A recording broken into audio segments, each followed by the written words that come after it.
주 예수 그리스도로부터 은혜와 평강이 함께 하시기를 축원합니다. 이사야 61장 1절 말씀을 봉독합니다. 주 여호와의 용이 내게 내리섰으니 이는 여호와께서 내게 기름을 부으사 가난한 자에게 아름다운 소식을 전하게 하려 하심이라.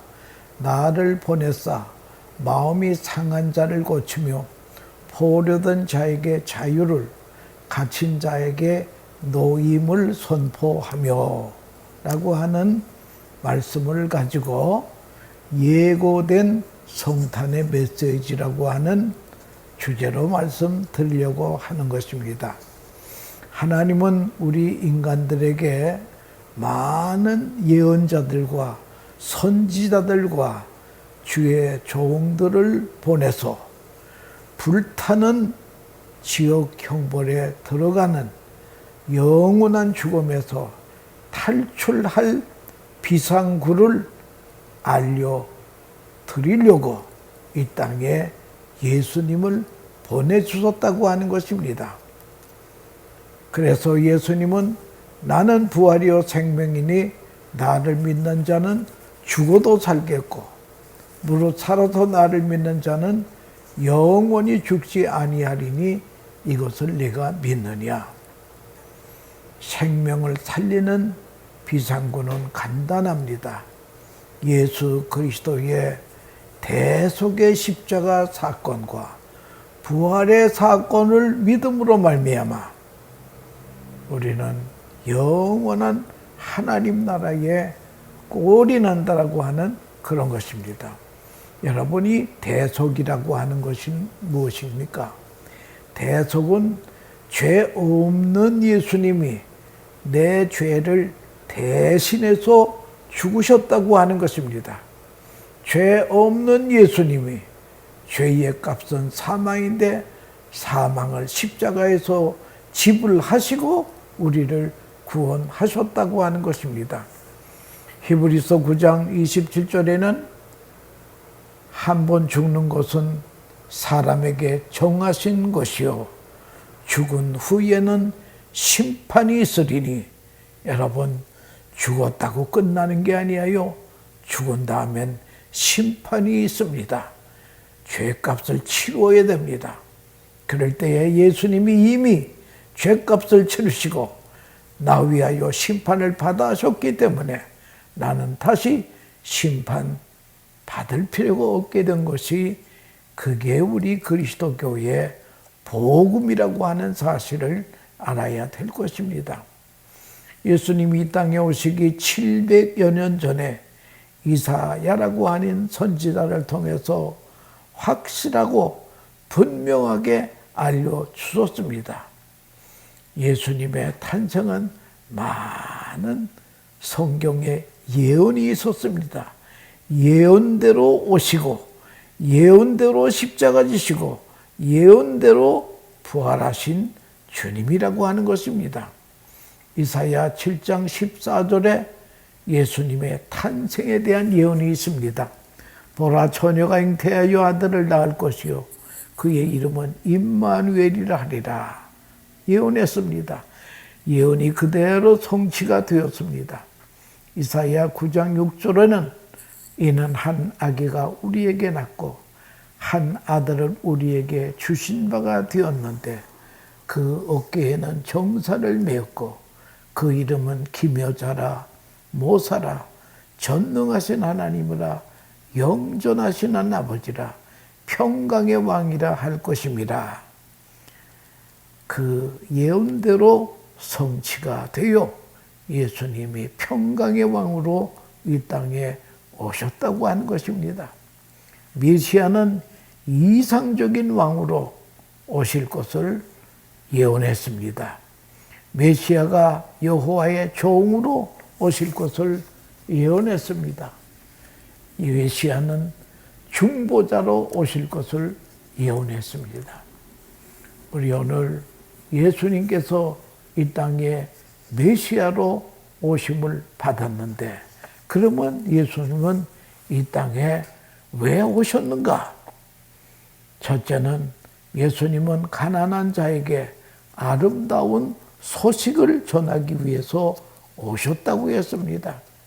여러분, 죄로 인하여서 사형 선고 받으러 나가는 사람에게 그 사람의 아름다운 소식이 있다고 하면 당신은 이제 무죄 석방이요.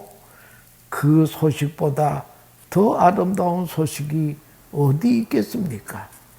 우리 이 땅에 예수님이 오신 것은 우리에게 좋은 소식, 아름다운 소식, 유앙겔리온, 복음을 전하러 오셨다고 하는 것입니다. 여러분, 복음이라고 하는 것이 뭡니까? 죽을 사람이 살게 되는 길을 보여주는 것이, 그것이 복음이라고 하는 것을 알아야 될 것입니다. 그래서 파르스가란 말하기를 하나님만이 채울 수 있는 공간이 있다고 말했습니다. 인간이 가장 자랑하는 명예나 재물이나 또는 사랑이나 이런 거 가지고 우리 인간의 빈 공간을 채울 수가 없습니다. 하나님만이 채울 수 있는 하나님의 진리가 있다라고 하는 것입니다. 여러분, 각각의 필요는 다른 것으로 대체 불가능한 것이라고 하는 것입니다. 수분이 필요하면 물을 주어야 됩니다. 산소가 필요한 사람에게 권력이 무슨 소용이 있겠습니까? 배고파 허기진 자에게 명예가 무슨 소용이 있겠습니까? 우리의 영혼의 필요는 오직 하나님만이 채울 수 있다라고 하는 것입니다. 그래서 성 어거스틴이 그의 참회록에서 내가 하나님께로 돌아올 때까지 내 필요를 채울 길이 없었나이다. 하나님만이 내 필요를 채워줬다고 하는 것입니다. 전도서 3장 11절에도 하나님이 모든 것을 지으실 때 때를 따라 아름답게 하셨고 또 사람들에게 영혼을 사모하는 마음을 주셨다고 하는 말씀이 있습니다. 이 영혼을 사모하는 마음은 예수 그리스도만이 채울 수 있다라고 하는 것입니다. 죄의 문제로 발생하는 그 모든 영적인 기갈은 오직 예수 그리스도를 통해서만 채울 수 있다는 거예요. 예수라고 하는 말씀은 여호와는 구원이시다. 또는 예수는 자기 백성을 저희 죄에서 구원하신다고 하는 그런 것입니다. 예수님만이 우리의 구주입니다. 사도행전 4장 12절에 다른 이로서는 구원을 얻을 수 없나니 천하인간의 구원을 얻을 만한 다른 이름을 우리에게 주신 일이 없음이니라고 그렇게 말씀했습니다. 그런데 요즘 소위 그 다원주의라고 하는 게 이게 문제라고 하는 것입니다. 이들이 말하기를 산 꼭대기에 올라가는 길은 한 길만이 아니라는 거예요. 여러 가지 길이 있다. 정상에서 만나는 건 마찬가지다. 그러니까 모든 종교에는 다 구원이 있다. 이 땅 허황된 이야기를 퍼뜨리는 사탄의 계략이 있다라고 하는 것을 알고 구원에 관한 한 오직 예수라고 하는 것만 우리가 명심해야 된다라고 하는 것입니다. 내가 주는 물을 마시는 자는 영원히 목마르지 아니하리니 나의 주는 물은 그 속에서 영생하도록 솟아나는 샘물이 되리라. 다윗은 여호와는 나의 목자시니 내게 부족함이 없으리더라 라고 이렇게 고백을 했습니다. 그러면 예수님은 또 이 땅에 오시니는 마음을 상한 자를 고쳐주기 위해 오셨다는 거예요. 마음이 상한다고 하는 말은 헬라 말로 샤바르라고 하는 것입니다. 깨떨어지다, 산산조각이 났다라고 하는 뜻입니다. 우리의 마음의 상처로 산산조각이 났다라고 하는 것입니다. 세상으로나 영적으로나 상처받은 사람이 그렇게 많다라고 하는 것입니다. 오늘날 세계적으로 지금 코로나 바이러스 때문에 야단들 났습니다. 여러분, 한국 같은 경우에는 보면요, 코로나 바이러스에 죽은 사람이 지금까지 500명 정도밖에 안 돼요. 그런데 마음의 상처로 말미암아 자살하는 사람은 하루 평균 39명이라는 거예요. 그러면 1년을 따져보면 약 15,000명이 자살자가 나온다는 거예요. 왜? 마음이 상심했기 때문에 자살로 끝난다는 거예요. 여러분, 코로나보다 더 무서운 것이 마음의 상처라고 하는 것을 알아야 될 것입니다. 예수님은 이 상처를 치유해 주시기 위해서 오셨다고 하는 것을 알아야 될 것입니다. 여러분, 우리의 마음의 상처를 어떻게 하면 좋겠습니까? 성탄절을 맞이하여 예수 그리스도를 통해서 완전히 치유를 받아야 됩니다. 나 혼자 꽁꽁 붙들고 암덩어리 만들지 마시고 치료자이신 예수님께 내놓으시기 바랍니다. 살면서 서로 상처를 주고받고 삽니다. 자기 잘못 때문에 마음의 상처를 받을 수도 있고 다른 사람의 잘못 때문에 상처를 받을 수도 있습니다. 남편 때문에 상처를 받고 아내 때문에 상처를 받고 부모 때문에 상처를 받고 자식 때문에 깊은 상처를 받은 사람들이 있을 것이에요. 어떤 사람은 심지어 목사님 때문에도 상처를 받았대네. 직장 상사 때문에, 직장 동료 때문에, 물질 때문에, 사업의 실패로 상처를 받은 분들이 그렇게 많다라고 하는 것입니다. 여러분, 우리 주님이 이 땅에 오실 때에 마음의 상한 자를 고치시기 위해서 오셨다고 하는 것입니다. 이 마음의 상처라고 하는 것은 권력을 통해 치료가 되는 게 아닙니다. 돈이나 쾌락을 통해 망각을 통해도 치료되지 않습니다. 우리의 마음의 상처를 치료하기 위해서 이 땅에 오신 예수님으로부터만 상처가 치료가 된다라고 하는 것을 명심해 주시기 바랍니다. 미국의 토크 여왕 오프라 윈프리라고 하는 그런 훌륭한 사람이 있는데요. 이 여인도 상처투성이의 소녀로 자랐습니다. 가난한 흑인 가정에서 사생아로 태어납니다. 9살 때 남자 친척들에게 의해서 성폭행을 당하고 성학대를 당하는 지울 수 없는 상처를 입었습니다. 14살 때에는 미혼모가 됩니다. 아기를 또 낳게 되어요. 그래서 마약도 복용해보고 또는 범죄하여 교도소에도 가보기도 하고 절망과 열등감 속에서 사춘기를 보냈습니다. 그러나 무엇으로도 그 상처는 씻을 수가 없습니다. 그런데 깊은 상처를 예수님을 만나서 완전히 치료가 되어서 세계적인 토크쇼 여왕이 되었다고 하는 것이 아니겠습니까? 열등감에 사로잡힌 삭개오도 예수님을 만나 치료가 되었습니다. 이미 남편 5이나 두고 지금 새로운 남편과 살고 있었던 수가성의 여인을 보십시오.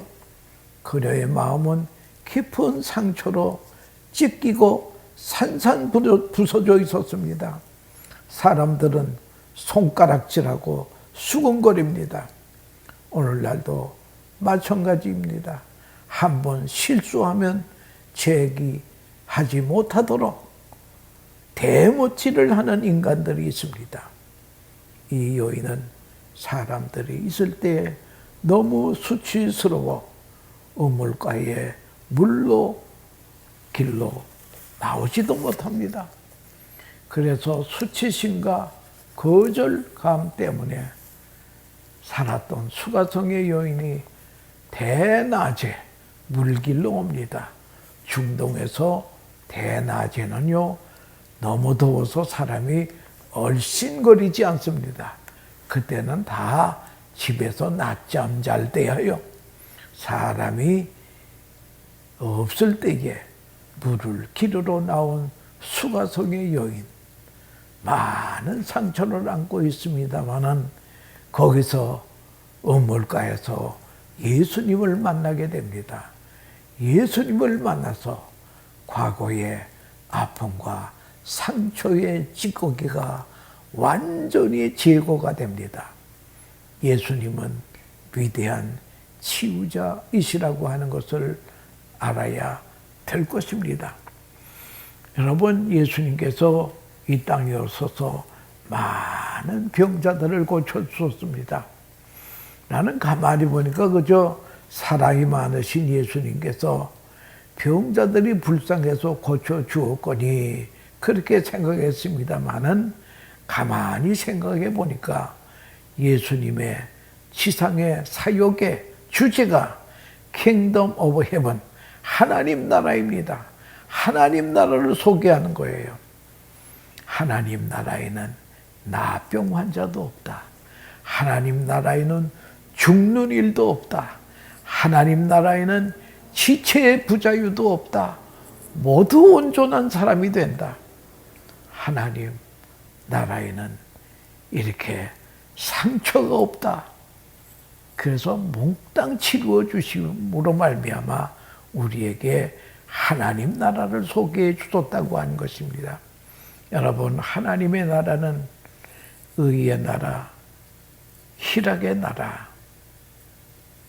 또 진리의 나라, 사랑의 나라, 예수님이 왕으로 통치하시는 그 나라, 얼마나 아름다웠겠습니까? 그 나라를 우리가 사모하며 오늘을 살아야 된다는 거예요. 이사야 선지자는 예수님이 이 땅에 오시면 상간 갈대를 꺾지 아니하며 꺼져가는 등불도 끄지 않으시는 분이라고 그렇게 이사야 선지자는 예수님을 예언하셨다고 하는 것입니다. 나는 너희를 치료하는 여호와니라. 내가 너를 치료하여 네 상처를 낫게 하리라. 보라, 내가 이 성을 치료하며 고쳐 낫게 하고 평강과 성실함의 풍성함을 그들에게 나타낼 것임이며, 에레미야 33장에 있는 말씀입니다. 예수님께서 인간의 몸을 입고 이 땅에 오신 것은 마음이 상한 자를 고치기 위해서 오셨다고 한 것입니다. 그래서 시편 103편에는 보면 그가 내 모든 죄악을 사하시며 내 모든 병을 고치시며 내 생명을 파멸해서 속량하시고 인자와 긍휼로 관을 세우시며 좋은 것으로 내 소원을 만족해 하사 내 청춘으로 독수리같이 새롭게 하시는도다 라고 말씀했습니다. 여러분, 이 말씀을 믿습니까? 죄로 인한 상처는 예수 그리스도 피 외에는 고칠 방법이 없다라고 하는 것입니다. 그래서 베드로전서 2장 24절에 예수님께서 채찍에 맞음으로 우리가 고침을 받았다고 말씀하고 있습니다. 내 아픈 상처 누구도 치유할 수 없다고 절망하며 우려하고 우울하다 보면 자살의 길로 걸어가게 됩니다. 우리가 주님 앞에 가지고 나와야 된다는 거예요. 긴 침묵이라는 연극이 있었습니다. 마지막 대심판날에 수많은 사람들이 심판대에서 심판을 기다리고 있습니다. 대부분의 사람들은 하나님 앞에 고개를 들지 못하고 두려움으로 떨고 있습니다.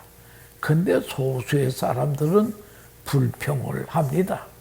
무슨 불평을 하는가 하면은 하나님은 우리를 심판할 자격이 없으시다는 거예요. 그러면서 어떤 유대인 여자는 내가 나치 집단 수용소 지역 같은 곳에서 고난을 당할 때에 하나님은 어디에 계셨습니까?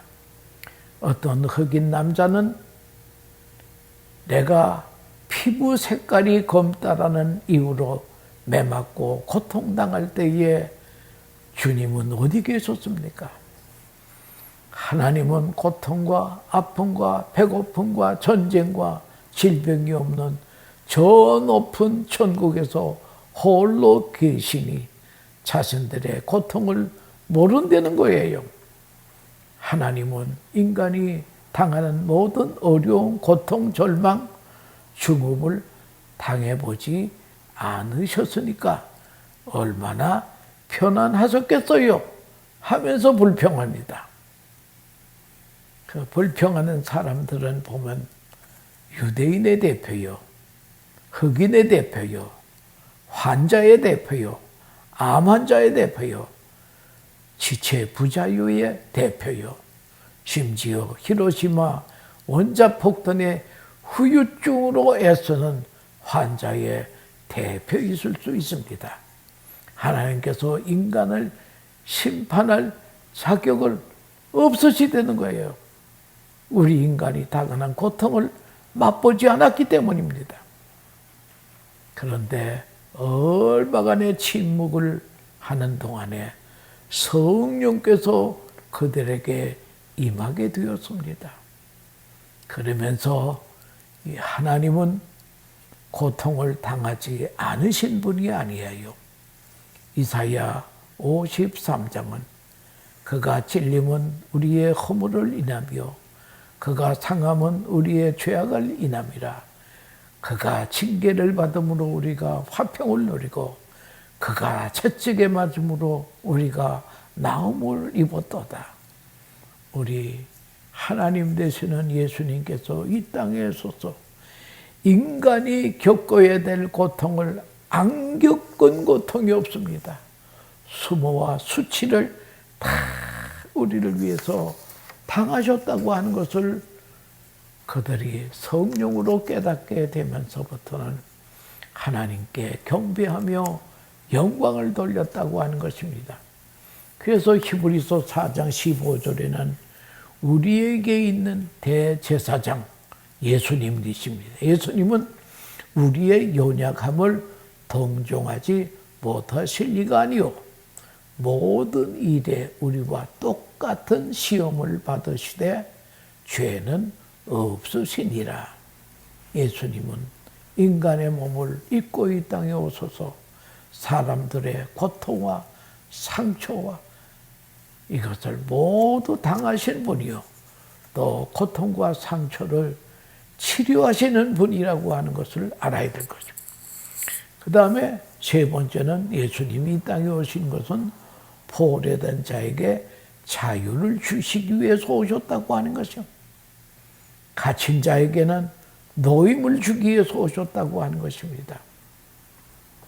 여러분, 오늘날 우리 사람들은요, 죄의 지배 아래 사탄의 종로로 타여서 자유가 없었습니다. 그래서 우리 예수님이 이 땅에 없어서 십자가 지심으로 다 이루었다. 율법을 완성하셨다고 하는 것입니다. 그래서 예수님이 이 땅에 오셔가지고 포로된 자에게 자유를 죄에 얽매였던 우리가 자유를 주었습니다. 그러므로 그리스도 예수께서 너희를 위하여 자유를 주셨으니 굳게 서서 다시는 종의 멍에를 매지 말라고 사도 바울은 갈라디아서를 통해서 우리들에게 말씀했다라고 하는 것입니다. 여러분, 이제 슬퍼하는 시온의 백성들에게 제 대신에 화관을 씌워주십니다. 슬픔 대신에 기쁨의 기름을 발라주십니다. 근심 대신에 찬양의 옷을 입혀주십니다. 죄는 고통을 의미하는 것입니다. 슬픔을 상징하는 말입니다. 죄 대신에 화관을, 기쁨을, 영광을 우리에게 주신다고 하는 것입니다. 이 우리의 상처를 조금 덜어주신 데는 그 말이 아니에요. 완전히 화관으로 바꾸어 주신다는 거예요. 슬픔을 조금 완화시켜 주신다고 하는 것이 아니고 슬픔을 완전히 기쁨으로 바꾸어 주신다고 하는 것입니다. 우리의 근심을 조금 덜어주는 것이 아니라 찬양의 옷을 입혀주신다. 완전히 회복 주시기 위해서 중독이라고 하는 감옥에서 우리를 해방시키기 위해서 주님은 이 땅에 오셨다라고 하는 것을 이사야 선지자는 예언하고 있다라고 하는 그런 것입니다. 그래서 우리가 예수님을 구주로 모시고 예수님과 동행하는 삶을 산다면 만족합니다. 완전히 중독에서 벗어나 새로운 삶을 살게 된다고 하는 것입니다. 주님 한 분만으로 만족하옵니다. 그런 찬양이 있지 않습니까? 나의 모든 것 되신 주님 찬양해. 나의 영원한 생명 되시는 예수님 목소리 높여 찬양. 주님 크신 사랑 찬양해. 나의 힘과 삶 변화되었네. 크신 주의 사랑 찬양해. 이런 인생으로 변화가 된다라고 하는 것입니다. 죽음도 죄도 율법도 양심도 질병도 가난의 노예에서 우리를 해방시켜 주시러 주님은 이 땅에 오셨다고 하는 것입니다. 그래서 진리를 알지니 진리가 너희를 자유케 하리라. 그러므로 아들이 너희를 자유케 하면 너희가 참으로 자유로운 우리라라고 말씀했다라고 하는 것입니다. 그러므로 이제 그리스도 안에 있는 자에게는 결코 정죄함이 없습니다. 그리스도 예수 안에는 생명과 성령의 법이 죄와 사망의 법에서 우리를 해방하였기 때문입니다. 예수님께서 우리의 죄를 용서해 주시기 위해서 왔다는 진리를 알 때에 우리는 정죄로부터 자유를 얻게 된다라고 하는 것입니다. 예수님을 믿으면 사망에서 생명으로 옮겨진다는 진리를 알면 이젠 사망이 두렵지를 않습니다.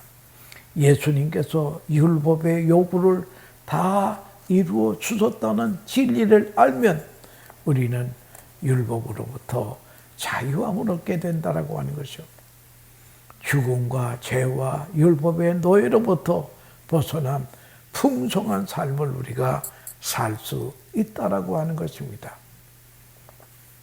인자가 온 것은 섬김을 받으려 함이 아니라 도리어 섬기려 하고 자기의 목숨을 많은 사람의 대속물로 주러 왔습니다. 주님은 우리 살리기 위해서 오셨습니다. 요한복음 10장 10절에는 내가 온 것은 양으로 생명을 얻게 하고 더 풍성히 얻게 하라는 것이야. 구원만 받고 끝나는 삶이 아닙니다. 더 풍성한 삶을 이 땅에서도 살다가 영원한 하나님 나라에서도 살게 된다라고 하는 것입니다. 우리 주님은 이 땅에 와서 우리에게 영원한 기업의 회복자가 되십니다. 또 우리를 세계 만민에 대한 제사장의 직분도 획득하게 했습니다. 풍부한 물질적인 축복만이 아니라 영광의 복도 우리에게 주셨다라고 하는 것을 알아야 된다라고 하는 것입니다. 여러분, 이제 우리는 이 성탄을 맞이해서 우리만 행복하게 산다고 만족할 것이 아니라 성탄을 통해 하나님께 영광을 돌려야 되겠는데, 하나님께 영광 돌리는 방법은 다른 것이 아니라 이 영원한 지옥에서 탈출구가 되시는 그리스도를 소개해야 된다라고 하는 것입니다. 나 때문에 예수 믿는 사람 많이 생길 때에 하나님께는 영광이 돌려진다라고 하는 것을 알고, 우리는 나만의 성탄이 아니라 이웃에게 성탄절의 주인공 되시는 예수님을 비상구라고 전도하는 전도자들이 되시기를 축원합니다. 감사합니다.